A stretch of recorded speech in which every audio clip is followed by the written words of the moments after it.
ನನ್ನ ಹೆಸರು ತ್ರಿಷಾ. ನಾನು ಪ್ರಜ್ಞಾವಿಜ್ಞಾನಕೇತನ್ ಶಾಲೆಯಲ್ಲಿ 10ನೇ ತರಗತಿಯಲ್ಲಿ ವ್ಯಾಸಂಗ ಮಾಡುತ್ತಿದ್ದೇನೆ. ನಾನು ಇಂದು ಸ್ವಾತಂತ್ರ್ಯ ಹೋರಾಟಗಾರರಾದ ಎಚ್.ಕೆ. ವೀರಣ್ಣರವರ ಬಗ್ಗೆ ಕೆಲವು ವಿಷಯಗಳನ್ನು ಹಂಚಿಕೊಳ್ಳಲು ಇಷ್ಟಪಡುತ್ತೇನೆ. ಎಚ್.ಕೆ. ವೀರಣ್ಣಗೌಡರು ಸ್ವಾತಂತ್ರ್ಯ ಹೋರಾಟಗಾರರಾಗಿದ್ದು ಬ್ರಿಟಿಷ್ ವಿರುದ್ಧ ಧ್ವನಿ ಎತ್ತಿದರು. 1932ರಲ್ಲಿ ಬ್ರಿಟಿಷರು ಕೆ.ಎಫ್. ನಾರಿಮನ್ ಅವರನ್ನು ಬಂಧಿಸಿದ್ದಾಗ ಎಚ್.ಕೆ. ವೀರಣ್ಣಗೌಡರವರ ಮುಂದಾಳತ್ವದಲ್ಲಿ ಮೈಸೂರು ರಾಜ್ಯದ ಎಲ್ಲ ಸಚಿವರು ಸಭಾತ್ಯಾಗ ಮಾಡಿದರು. ಅವರ ಬಂಧನ ಮತ್ತು ಗುಂಡಿನ ದಾಳಿಯ ಘಟನೆಗಳ ಬಳಿಕ ಒಂದು ರಾಜ್ಯ ಮಟ್ಟದ ಯಾತ್ರೆಯನ್ನು ಕೈಗೊಂಡರು.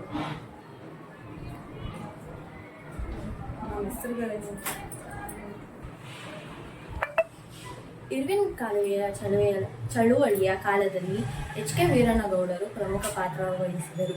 ಇರ್ವಿನ್ ಕಾಲುವೆ ಮತ್ತು ವಿಶ್ವೇಶ್ವರಯ್ಯ ಕಾಲುವೆ ನಿರ್ಮಾಣಕ್ಕೆ ಖರ್ಚಾದ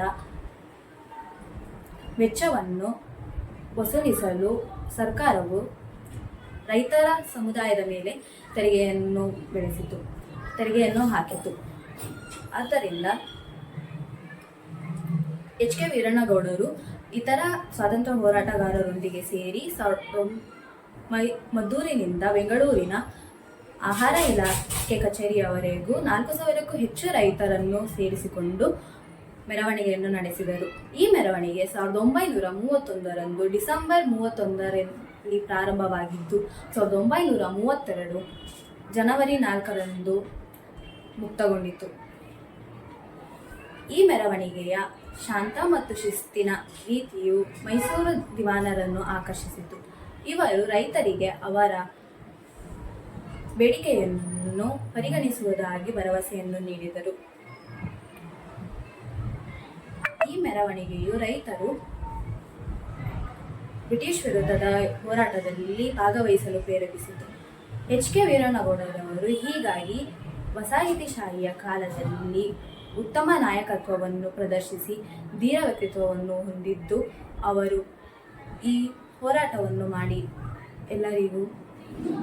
ರೈತರಿಗೂ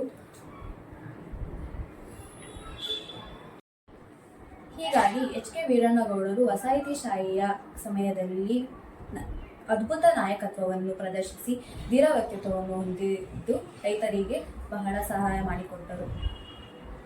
ಧನ್ಯವಾದಗಳು. ನನ್ನ ಹೆಸರು ತ್ರಿಷಾ. ನಾನು ಪ್ರಜ್ಞಾವಿಜ್ಞಾನಕೇತನ್ ಶಾಲೆಯಲ್ಲಿ 10ನೇ ತರಗತಿಯಲ್ಲಿ ವ್ಯಾಸಂಗ ಮಾಡುತ್ತಿದ್ದೇನೆ.